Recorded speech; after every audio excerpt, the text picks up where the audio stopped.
আসসালামু আলাইকুম প্রিয় দর্শক, গত সোমবারের যে ঘটনাটা এনসিপির নেতা সার্জিস আলম ঘটিয়েছেন, মানে সেদিন উনি নিজ জেলা পঞ্চগড়ে গিয়েছিলেন এবং সেখানে পঞ্চগড়ে যাওয়ার পর ওখানে ওনাকে সৈয়দপুর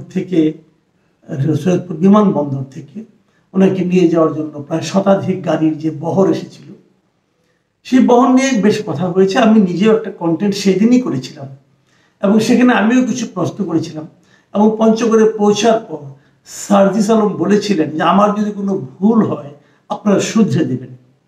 তো আমিও সেরকম ভুলগুলি আমার মতো করে দেখিয়ে দেওয়ার চেষ্টা করেছিলাম।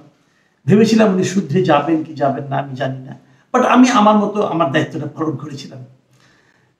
এরপরে আমরা দেখলাম যে এটা নিয়ে নানা ধরনের প্রতিক্রিয়া। সব প্রতিক্রিয়া দিকে আমি তাকাতে চাইও না। যে প্রতিক্রিয়াটা আমার জন্য মোটামুটি একটু গুরুত্বপূর্ণ মনে হয়েছে সেটা হলো তারই দলের আরেকজন নেতা ডাক্তার তাসনিম জারা।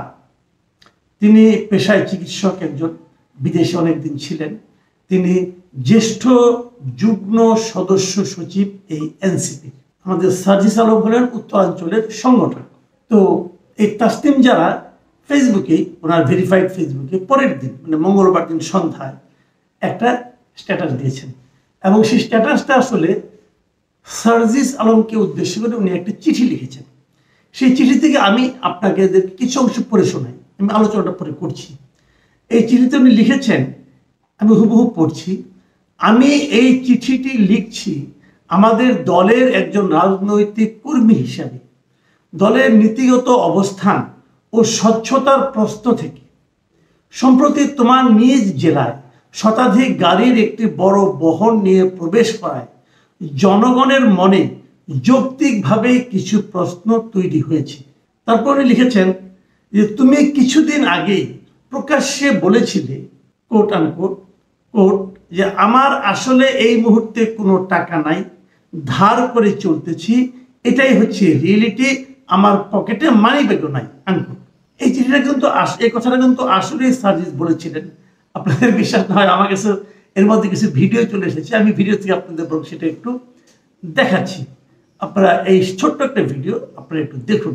এটাই হচ্ছে রিয়েলিটি যে আপনি আমাদের যারা সমন্বয় বলে যাদেরকে চিনেন তাদের পকেটে হাত দিলে কখনো 2-3 হাজার টাকাও পাবেন না, আমার পকেটে মানি ব্যাগও নাই, কিন্তু আপনি এটা বলতে পারতেছেন না কারণ মানুষ বিশ্বাস করে। আপনারা ভিডিওটা দেখলেন, এটা দেখে নিশ্চয়ই আপনারা বুঝতে পারছেন যে উনি এই ধরনের কথা বলেছেন।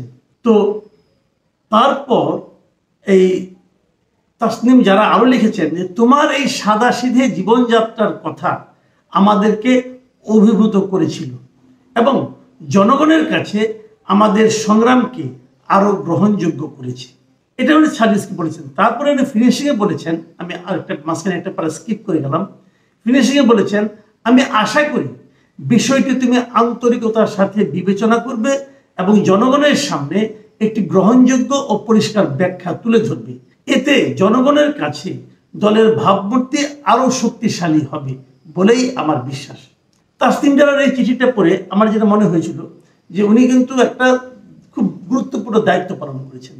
যে উনি ওনার দলের একজন, ওনার জুনিয়র একজন ব্যক্তিকে, দলের ছোট ভাইয়ের মতো মনে হলো যেটা, ওনার কথা শুনে তাকে উনি জিনিসটা ক্লিয়ার করতে বলেছেন। খুব ভালো কথা। আমি এই সঙ্গে তাসনিম জারার একটু প্রশংসাও করছি। আবার তাসনিম জারাকে আমি এই প্রশ্নটাও করতে চাই, আপনি যে কথাটা সার্জিসকে বলেছেন সেই কথাটাকে আপনি আপনার দলের শীর্ষ নেতৃবৃন্দকে বলেছেন? তাদেরও তো এরকম 2-3টা কাজ আমাদের কাছে সন্দেহের উদ্রেক করেছে, আমাদের মনে প্রশ্ন জাগিয়েছে। যেমন ওনারা যখন সেখানে আপনিও ছিলেন, প্রথম যে সমাবেশটা ওনারা করেছেন যে আপনার এই সংসদ ভবনের সামনে বিশাল একটা জাঁকজমকপূর্ণ সমাবেশ, সেই সমাবেশের খরচটা কত হয়েছিল ভাই? এবং সেই খরচের টাকাটা কে দিয়েছিল আপনাদেরকে? তার কোনো হিসাব কি আপনি জনগণকে দিয়েছেন? আমরা তো দেখিনি। তো তখন কি আপনার নেতৃবৃন্দকে আপনি প্রশ্নটা করেছেন যে জনগণের মনে এই ধরনের একটা প্রশ্ন আসতে পারে? জনগণের কাছে দলের ভাবমূর্তিকে আরো শক্তিশালী করার জন্য আমাদের এই হিসেবের ব্যাপারটা পরিষ্কার করা দরকার। কত টাকা তুলেছেন, কত টাকা পেয়েছেন, কত টাকা খরচ করেছেন, কত টাকা আরো আছে, নাকি অপচয় করেছেন, নাকি চুরি করেছেন, এই হিসেবগুলিকে আপনি চেয়েছিলেন? একই রকম প্রশ্ন আমি আবারও করতে চাই যে আপনারা যে ইফতার পার্টিটা করলেন হোটেল ইন্টারকন্টিনেন্টালে, প্রায় ১,৫০০ লোকের ইফতার পার্টি, সেখানেও তো প্রচুর খরচ হয়েছিল, সেই টাকাটাও বা কোত্থেকে এসেছিল? আমি যদি বলি এই দুটো খরচের কোনো হিসেব আপনারা দেননি বলে জনগণের কাছে, স্যার যদি ভেবেছে এভাবে খরচ করা যায়, কাজেই সে করেছে, এটাও তো হতে পারে। কাজেই আপনি কারোর কাছে প্রশ্ন করবেন, কারোর কাছে প্রশ্ন করবেন না, কাউকে বলবেন যে তুমি ট্রান্সপারেন্ট হও এবং অন্য অনেককে বলবেন যে তোমরা ট্রান্সপারেন্ট হওয়ার ব্যাপারে আপনার কোনো মাথা ব্যথা থাকবে না, সেটা কিন্তু ভাই হয় না। আপনি কখনো নীতিবান, কখনো হিপোক্রেট, এটা হয় না। আপনি যে কোনো একটা পথে যান। তারপরেও আপনি একটা প্রশ্ন করেছেন, এটা আমার কাছে খুব ভালো লেগেছে, আপনাকে ধন্যবাদ জানাচ্ছি। এখন আমি পরের প্রসঙ্গে আসি। ঠিক পরের দিনে কিন্তু আমাদের সার্জিস আলম, উনি তো ছেড়ে দেওয়ার পাত্র নয়, উনি এর একটা জবাব দিয়ে দিয়েছেন এবং বিশাল জবাব। এই জবাবটাই হলো আমার কাছে সবচেয়ে ইন্টারেস্টিং মনে হয়েছে, এই জন্য আপনাদের সঙ্গে শেয়ার করছি। উনি জবাবটা কি দিয়েছেন দেখুন। উনি লিখেছেন যে প্রিয় তাসনিম যারা আপু, আপনাকে অশেষ ধন্যবাদ। আপনার খোলা চিঠির উত্তরের পূর্বে দুটি বিষয় বলতে চাই। বেরোতে উনি শুরু করে উনি কি বলছেন যে একজন নতুন করে রাজনীতিতে এসেছে মানে তার পরিবার সহায় সম্বলহীন, অসহায়, নিঃস্ব না। তার মানে উনি এখন বলছেন যে ওনার পরিবার সহায় সম্বলহীন বা অথবা নিঃস্ব নয়। তাহলে ওনার পকেটে মানি ব্যাগও থাকে না কেন? উনি যে দুদিন আগে বলেছিলেন যে আমার পকেটে মানি ব্যাগও নাই, তো উনি যদি সহায় সম্বলহীন না হন, উনি যদি অসহায় না হন, নিঃস্ব না হন, অনেক টাকার মালিক হন। উনি চিঠির একদিকে লিখেছেন ওনার দাদা যে পরিমাণ জমি রেখে গিয়েছেন, যে সম্পদ রেখে গেছেন, ওইটা দিয়ে নিয়ে উনি ইলেকশন করতে পারবেন। উনি যদি বলে থাকেন তো সেক্ষেত্রে তো প্রশ্ন উঠে যে উনি যে সহায় সম্বলহীন নন, তাহলে ওনার পকেটে মানি ব্যাগ থাকে না কেন? নাকি ওটা নাটক ছিল? নাকি ওনার মানি ব্যাগ বহন করার জন্য অন্য লোক থাকে? এটা হলো আরো বিপদ। ওনারা মাঝখানে যে ক্ষমতাবান হয়ে উঠেছিলেন, হয়তো এখনো আছেন, ওনারা চাইলে অনেক ধনাঢ্য ব্যক্তিও তার একজন কর্মচারীকে ওনার পেছনে পেছনে পাঠাতে পারেন যে সে যেন মানি ব্যাগ বহন করে ইয়ের জন্য, সার্জি সালামের জন্য, চাইলেই টাকা দিবে ওখান থেকে। সেরকম কিছু কি হয়েছে? এটা কিন্তু আপনাকে বুঝতে হবে। উনি লিখেছেন যে তার টাকা না থাকতে পারে, কিন্তু তার পরিবার, আত্মীয় স্বজনের তো সেই সামর্থ্য আছে। যদি তার আত্মীয় স্বজনের সেই সামর্থ্য থাকে, তাদের সেই সামর্থ্যটা যখন তার পকেটে মানিব্যাগও থাকতো না, তখন তারা প্রয়োগ করলো না কেন? তখন তারা সেটা ব্যবহার করলো না কেন? তাদের সামর্থ্যবান আত্মীয় স্বজন, সামর্থ্যবান পরিবারের সদস্যরা তাকে কেন নিঃস্ব অবস্থায় রাখতো? কেন? নাকি এখন তার একটা সম্ভাবনা তৈরি হয়েছে, অতএব তারা এটা ইনভেস্ট করছে? এটাই কি? এই প্রশ্নগুলো কিন্তু জবাব আপনাকে দিতে হবে জনাব সার্জিস আলম। দেখুন আরেকটা জায়গায় উনি লিখেছেন, কতিপয় সোশ্যাল মিডিয়া বুদ্ধিজীবী তাদের জায়গা থেকে যেভাবে রাজনীতিকে কল্পনা করেন সেটা কোনো আদর্শ পৃথিবীর চিত্র হতে পারে, কিন্তু বাংলাদেশের মতো বৈচিত্র্যময় চিন্তাধারা ধারণকারী জনগণ সম্বলিত একটি দেশের চিত্র নয়। মিস্টার সার্জিস আলম, এটা আপনি একটা ভয়ঙ্কর কথা বলেছেন। ভয়ঙ্কর কথা। কোথায় ভয়ঙ্কর কথা? আপনি বলতে চাচ্ছেন যে বাংলাদেশের মতো বৈচিত্র্যময় চিন্তাধারার ধারণকারী জনগণ সম্বলিত একটা দেশের চিত্র এটা না। মানে এই দেশের মানুষ ওরকম আদর্শ পৃথিবীর চিত্রের সঙ্গে সঙ্গতিপূর্ণ নয়। এই দেশের মানুষকে আপনি লোভী বলছেন, এরা লোভী, টাকা চায়, টাকা দেখাতে হয়, এদের মন মানসিকতা সেরকম। তাই যদি হবে তাহলে বিএনপি আর আওয়ামী লীগ দোষটা কি করলো ভাই? এটা আমার বুঝান তো আপনি। আওয়ামী লীগ বিএনপি এই কাজটাই করছে। আওয়ামী লীগ বিএনপি বোঝানোর চেষ্টা করছে এত বছর ধরে যে যার মাসুল আছে, যার পকেটে টাকা আছে, তার পক্ষে কেবল এমপি হওয়া সম্ভব, অন্য কারোর পক্ষে নয়। আপনি তো সেই গড্ডালিকে প্রবাহে গা ভাসাচ্ছেন। যদি সেই গড্ডালিকে প্রবাহে গা ভাসান তাহলে নতুন বন্দোবস্তের কথা বলেন কেন? কেন বলেন?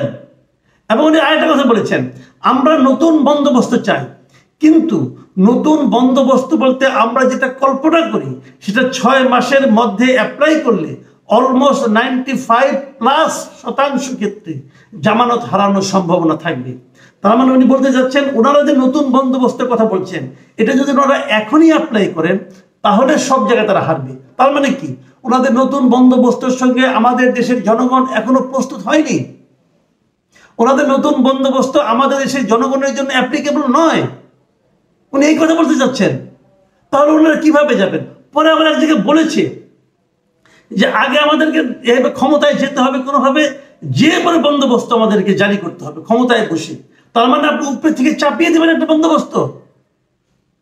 আপনি জনগণ যা কিছুই করবেন, আমি কি বলতে চাচ্ছি, আমার বক্তব্যটা কি, আপনি যা কিছুই করবেন জনগণকে সঙ্গে নিয়ে করবেন।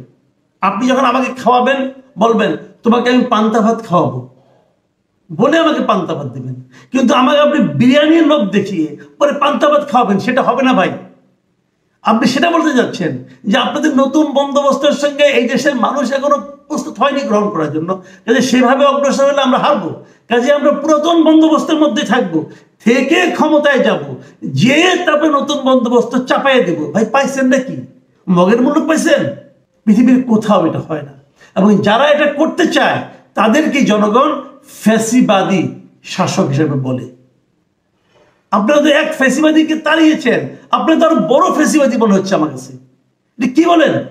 আবার দেখেন কি লিখেছেন, আমি আরেকটা জায়গায় পড়ি, ফেসবুকের রাজনীতি আর মাঠের রাজনীতি এক নয়।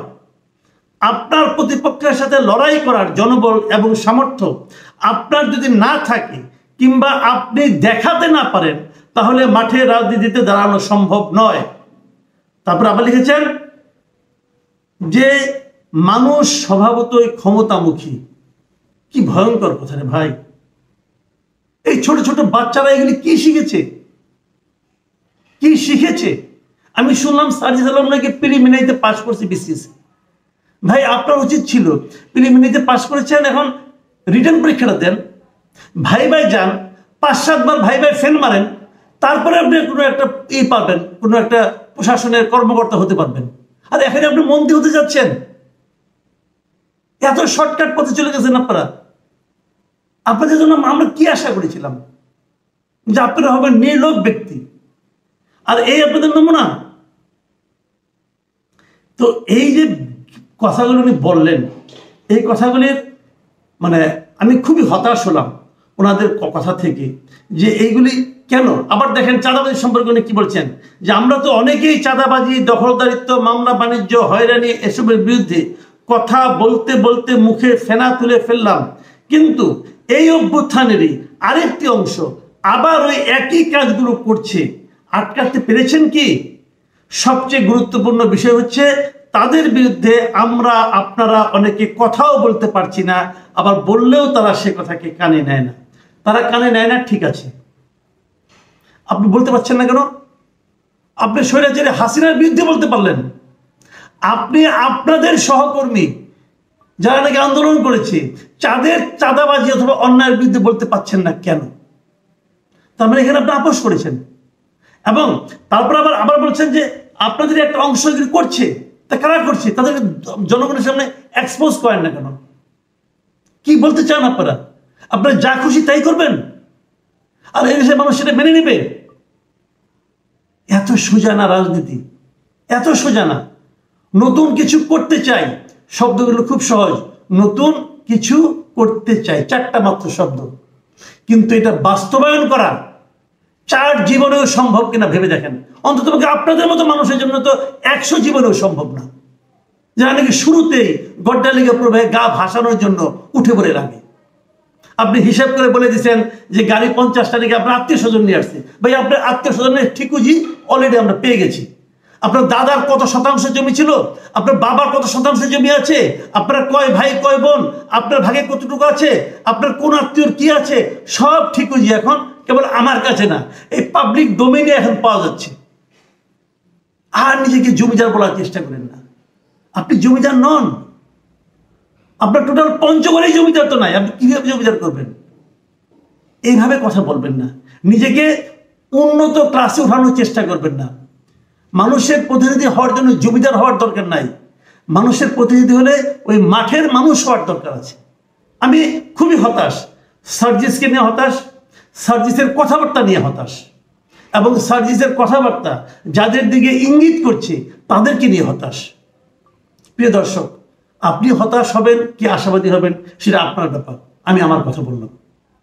ভালো থাকবেন আপনারা, আল্লাহ হাফিজ।